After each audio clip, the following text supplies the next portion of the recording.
வணக்கம் TNPSC dreamers. இன்றைக்கி நம்ம பொது தமிழ் ப்ரீவியஸ் இயர் கொஷின் பேப்பர்லேருந்து 10 கேள்வி பதில் 10 நிமிஷத்தில் பக்காவாக பார்க்க போகிறோம். வாங்க பார்க்கலாம். நம்ம 2022 குரூப் 4 பொது தமிழ் கேள்வித்தாளிலிருந்து அடுத்த 10 61லேருந்து 70 வரைக்கும் இப்போ நம்ம பார்க்க போகிறோம்.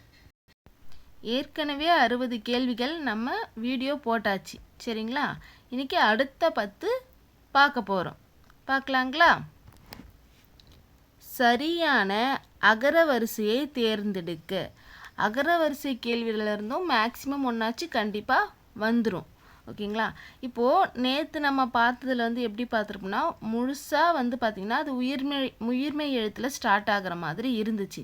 இன்றைக்கி உயிரெழுத்தும் உயிர்மை எழுத்தும் கலந்து இருக்கிற மாதிரி இருக்குது. இப்போ நம்ம இந்த இடத்துல நமக்கு எந்த மாதிரி டவுட் வரும்னா, ஃபஸ்ட்டு உயிரெழுத்து ஆல்ஃபபெட்டிக் பண்ணணுமா இல்லை உயிர்மை எழுத்து ஆல்ஃபபெட்டிக் பண்ணணுமா அப்படின்னு நமக்கு ஒரு டவுட் வரும்.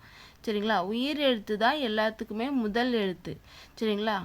அதை தான் ஃபஸ்ட்டு நம்ம ஆர்ட்ரு பண்ணோம். இப்போ இங்கே உயிரெழுத்துலே பாருங்கள், உழவு அப்படின்னு இருக்குது, ஏர்னு இருக்குது. ஊக்கு அப்புறம் தான் ஏ வருங்களா? அதனால் உழவு, ஏர். அதுக்கப்புறம் உயிர்மை எழுத்தில் பார்க்கணும். மண், மாடு. நமக்கு மாமா மிம்மி வரிசை போகணுமா? மண் ஃபஸ்ட்டு வந்துடும், மாடு செகண்ட் வந்துடும். அவ்வளோதான். சரிங்களா? அடுத்த கேள்வி போகலாம். நட என்னும் வேர் சொல்லின் வினைமுற்றை தேர்ந்தெடுத்து எழுதுக. இந்த மாதிரி ஒரு வாக்கியத்தை ஒரு வார்த்தையை கொடுத்துட்டு அதோடைய வேர் சொல்லும் கேட்பாங்க. இல்லை டைரெக்டாக வேர் சொல் கொடுத்துட்டு அதில் வினைமுற்று, வினையச்சம், பெயரச்சம் இது மாதிரி எதையாவது தேர்ந்தெடுக்கவும் சொல்லுவாங்க. இப்போது இங்கே நட அப்படின்னு இருக்குது. இதுக்கான ஆன்சர் பார்த்திங்கன்னா நடந்தான்றது தான் ஆன்சர். இது எப்படின்னா, இப்போ இவங்க என்ன கேட்டிருக்காங்க? வினைமுற்று. வினைமுற்றுனா ஒரு செயல் முற்று பெற்றிருக்கணும், அந்த வேலை முடிஞ்சிருக்கணும். அவன் நடந்து முடிச்சிட்டான், சரிங்களா? செயல் முடிஞ்சிருக்கணும், அப்போ தான் அதை வினைமுற்று அப்படின்னு சொல்லுவாங்க. இப்போ இதிலே இங்கே நடந்து அப்படின்னு இருக்கு இல்லையா? நடந்துன்றது ஒரு எச்ச சொல். நடந்துன்ற எச்ச சொல் இன்னொரு வினைமுற்றை கொண்டு முடியும். நடந்து வந்தான், நடந்து போனான். அப்போ ஒரு வினைமுற்றை கொண்டு முடிகிற எச்ச சொல் வினையெச்சம் அப்படின்னு சொல்லுவாங்க. இப்போ இந்த இடத்துல நட என்னும் சொல்லின் வினையெச்சம்னு கேட்டிருந்தாங்கன்னா நம்ம நடந்துன்னு செலக்ட் பண்ணியிருக்கணும். இல்லை நட அப்படின்றதுடைய தொழிற்பெயர் கேட்டிருந்தாங்கன்னா நடத்தல், அல்விகுதி ஏற்று வந்திருக்கு, காலத்தை உணர்த்தாமல் வந்திருக்குது. அப்போனா நடத்தல் அப்படின்றது தான் தொழிற்பெயர் கேட்டிருந்தா. நடந்த அப்படின்னா நடந்தன்ற எச்ச சொல் நடந்த மாணவன், நடந்த மாணவி, நடந்த பெண் அப்படின்ற மாதிரி ஒரு பெயர் சொல்லு கொண்டு முடிகிற எச்சம். அப்போ அது பெயரெச்சம். நட என்ற வேர் சொல்லின் பெயரெச்சம் கேட்டிருந்தாங்கன்னா நீங்கள் நடந்த அப்படின்றத இங்கே செலக்ட் பண்ணியிருக்கணும். இப்போ நமக்கு கேட்குறது வினைமுற்று. முற்று பெற்ற வினை எது? நடந்தான். அதுதான் ஆன்சர். ஓகேங்களா?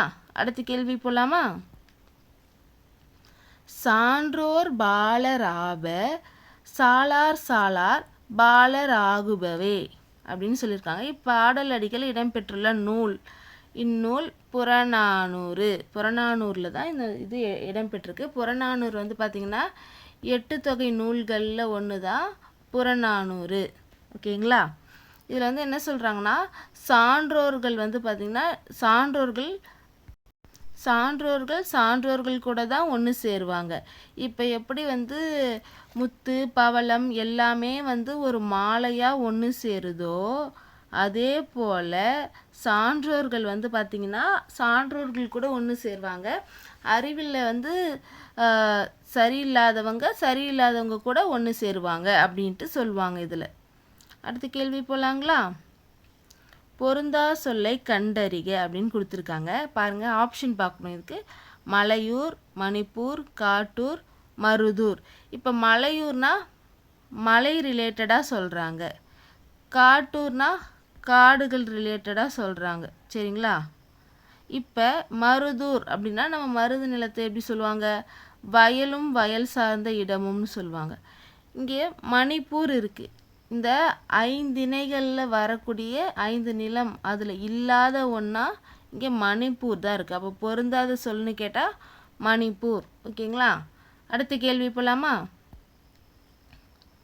வைல்டு விண்ட் என்ற ஆங்கில சொல்லிற்குரிய தமிழ் சொல்லை எழுதுக அப்படின்னு கேட்குறாங்க. கலைச்சொற்களும் அதிகமாக கேட்கக்கூடிய ஒரு கேள்வி தான், சரிங்களா? வைல்டு விண்ட் அப்படின்றதுக்கு சுழல் காற்று, விண்டுனா காற்று, வைல்டுனா சுழல்து, ஓகேங்களா? அடுத்த கேள்வி போலாங்களா? பின்வரும் தொடரில் உள்ள பிழைகளை திருத்தி எழுதுக. மல்லிகை குளத்தில் பூக்கும் மலர் அல்லை அப்படின்னு கொடுத்துருக்காங்க. அப்போனா இந்த கடைசி வார்த்தை மட்டும்தான் இங்கே மாறி இருக்கு. அப்போ இதுக்கான சொல்லு இல்லை அப்படின்ட்டு இந்த அல்லைன்றது பிழை. அப்போ அதை வந்து எப்படி மாற்றி எழுதணும் அப்படின்ட்டு கேட்குறாங்க, ஓகேங்களா?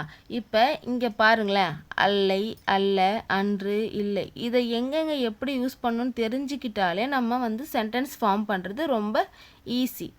இப்போ வந்து அல்லை, அல்லைன்றது நம்ம ஃபஸ்ட்டு எடுத்துக்கணுன்னா, நமக்கு நேரில் இருக்கிற ஒரு பர்சனை நம்ம சொல்கிறதுக்கு தான் வந்து அல்லை அப்படின்னு சொல்லிட்டு சொல்லுவோம்.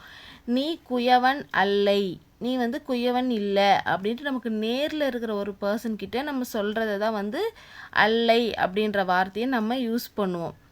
நீ மாணவன் அல்லை, நீ காவலன் அல்லை, அந்த மாதிரி. அதுக்கு தான் நமக்கு நேரில் இருக்கிறவங்கள வந்து சொல்கிறதுக்கு நமக்கு முன்னிலையில் ஒருமையில் இருக்கிறவங்கள தான் நம்ம சொல்லணும், ஓகேங்களா? அது சிங்குலராகவும் இருக்கணும். ஏன்னா நீங்கள்ன்ட்டு இல்லை, நீ தான், நீங்கள்லாம் வராது, நீ முன்னிலையில் இருக்கணும், அவங்க ஒருமையாக இருக்கணும், சரிங்களா? அவங்களுக்கு தான் வந்து பார்த்திங்கன்னா அல்லை நம்ம யூஸ் பண்ணுவோம். இப்போ அல்ல அப்படின்னு வந்துச்சுன்னா அது வந்து ஒரு அஃறிணை பொருளாக இருக்கணும், வந்து பன்மையில் இருக்கணும். அஃறிணை பொருளாகவும் பன்மையிலையும் இருக்கணும். அல்ல அப்படின்றது யூஸ் பண்ணால். இப்போ இங்கே பாருங்கள், மல்லிகை பூக்கள் குளத்தில் பூக்கும் மலர்கள் அப்படின்னு இருந்துச்சுன்னா, மலர்கள் அப்படின்னு வந்துருந்துச்சுன்னா அது இங்கே வந்து பார்த்திங்கன்னா அல்ல அப்படின்ட்டு வந்திருக்கும். ஏன்னா அஃறிணை பன்மையில் இருந்துச்சுன்னா.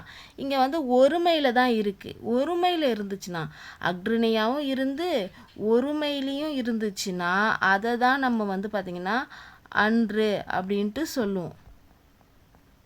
இப்போ இங்கே வந்து பாருங்கள், மல்லிகை குளத்தில் பூக்கும் மலர் ஒருமை, அன்று வந்திருக்குங்களா? அப்போ இதுதான் ஆன்சர். இப்போ இல்லை அப்படின்னும் இருக்கே, அப்படின்னா என்னென்னா ஒரு பொருள் இல்லை, அது வந்து அங்கே இல்லை அப்படின்னு சொல்கிறதுக்காக தான் நம்ம இல்லை அப்படின்னு யூஸ் பண்ணுவோம். இப்போ வந்து இன்னும் தெளிவாக நம்ம சொல்லணும்னா, இப்போ வந்து குளத்தில் மலர்கள் இல்லை அப்படின்னு நம்ம சொன்னோன்னா இது அங்கே பூக்கிற மலர் இல்லைன்னு தான் சொல்கிறாங்களே தவிர மலரே இல்லை அங்கே அப்படின்னு சொல்லலை, ஓகேங்களா?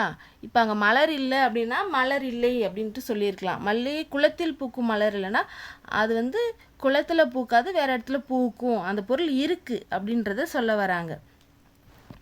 இப்போ நம்ம வந்து அஃறிணைக்கு தான் பார்த்தோம். அஃறிணைக்கு ஒருமையில் என்ன, பன்மையில் என்ன அப்படின்னு பார்த்தோம். ஒருமைனா அன்று சொல்லணும், பன்மைனா அல்ல சொல்லணும் அப்படின்ட்டு நம்ம பார்த்தோம். இதுவே உயர்திணைக்கு நம்ம எப்படி சொல்வோம் அப்படின்னு பார்த்தோன்னா, இப்போது இதுக்குமே ஒருமையில் இருந்துச்சுன்னா அன்று அப்படின்ட்டு வரும். பன்மையில் உயர்திணையிலையும் ஒருமையில் இருந்துச்சுன்னா அன்று அப்படின்ட்டு வரும். பன்மையில் இருந்துச்சுன்னா அல்ல அப்படின்ட்டு வரும்.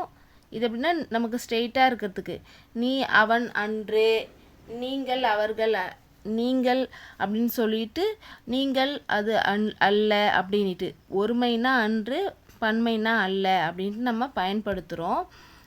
இப்போ வந்து முன்னிலையில் இருக்கிறவங்கள சொல்கிறதுக்கு நம்ம இப்படி சொல்கிறோம். இப்போ வந்து அவர்கள் அந்த மாதிரி படற்கையில் சொல்லும்போது நம்ம எப்படி சொல்வோன்னா, அவர்கள் அப்படின்ட்டு ப்ளூரலில் வரும் பொழுது,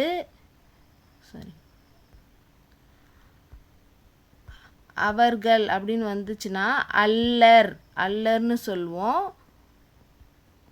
அவன்னு வந்துச்சுன்னா அல்லன்.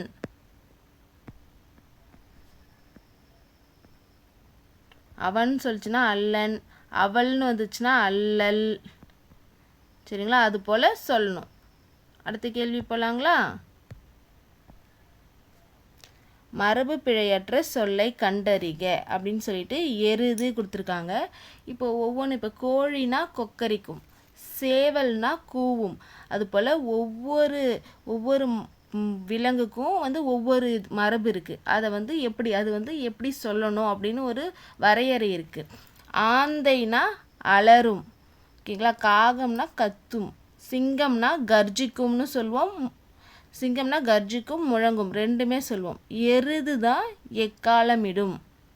பசு காகம் வந்து கரையும், கத்தாது. காகம் கரையும், பசு கதறும், கழுதை கத்தும், சிங்கம் கர்ஜிக்கும், ஆந்தை அலறும், எருது எக்காலமிடும், கோழி கொக்கரிக்கும், சேவல் கூவும். இது போல் ஒவ்வொன்றுத்துக்கும் யானை வந்து பிளிரும், களிறு பிளிரும் அப்படின்ட்டு சொல்லுவாங்க. போல் ஒவ்வொரு விலங்குக்கும் ஒவ்வொன்று இருக்குது மரபு பிழை. அது வந்து எது கூட கரெக்டாக வருது. சில சமயம் பொறுத்துகையாக கேட்பாங்க, சில சமயம் இது போல் ஒரு விலங்கை மட்டும் கொடுத்துட்டு அது என்ன பண்ணும் அப்படின்ட்டு கேட்பாங்க. ஓகேங்களா? அடுத்த கேள்வி போகலாமா? அங்கை சரியாக பிரிக்கும் முறையை தேர்வு செய்க. இது வந்து பார்த்திங்கன்னா அங்கை அப்படின்றத அங்கை அகம் ப்ளஸ் கை அப்படின்ட்டு பிரிக்கணும். வழுவு சொல்லற்ற சொல் எது? வழுவு சொல்லற்ற தொடர் எது அப்படின்னு கேட்குறாங்க. வலது பக்கம் சுவரில் எழுதாதே அப்படின்னு வராது. வலப்பக்க சுவற்றில் அப்படியும் வராது. வலது பக்க சுவற்றில் எழுதாதே அப்படியும் வராது. என்னன்னா வலப்பக்கம் இடப்பக்கம் அப்படி தான் சொல்லணும். சரிங்களா? ரைட்டு லெஃப்ட்டுன்னு வரும்பொழுது இதுதான் கரெக்டான ஆன்சர். பக்தி சுவை நனி சொட்ட சொட்ட பாடிய கவி வளவ அப்படின்னு சேக்கிழார யார் சொல்கிறாருன்னா மகாவித்துவான் மீனாட்சி சுந்தரம் தான் சொல்கிறாரு. மீனாட்சி சுந்தரம் இப்படியே மாற்றியும் கேட்பாங்க. மீனாட்சி சுந்தரம் பக்தி சுவை நனி சொட்ட சொட்ட பாடிய கவி வளவன்னு யாரை சொல்கிறாரு அப்படின்னு கேட்டால் அது சேக்கிழார்னு சொல்லணும். அப்போ அப்படியே ஆப்ஷன் மாறி வரும். சில சமயம் பக்தி சுவை நனி சொட்ட சொட்ட பாடிய கவி வளவன் என பாராட்டப்படுபவர் யாருன்னு மட்டும் சொன்னவங்க யாருன்னு கேட்காம டேரெக்டாக இதை மட்டும் கேட்பாங்க. அப்போ நம்ம சேக்கிழார் சொல்லணும். நம்மளுடைய மகாவித்துவான் மீனாட்சி சுந்தரனார் யாருன்னு நமக்கு ஞாபகம் இருக்கணும். நம்மளுடைய ஊவே சாமிநாதர் இருக்கார் இல்லையா, அவர் வந்து இவருடைய மாணவன், ஸ்டூடெண்ட். சரிங்களா? அப்படியும் கேட்பாங்க. மகாவித்துவானுடைய மாணவர் யாருன்ட்டு அதில் வந்து சாமிநாதன் இருக்கலாம். ஓகேங்களா? இன்னைக்கு நம்மளுடைய 10 கேள்வி நிறைவடைந்து விட்டது. நன்றி. இங்கிலீஷில் வந்துச்சு, சாரி. நாளைக்கு நம்ம அடுத்த 10 கேள்வியோட பார்க்கலாம். நன்றி, வணக்கம்.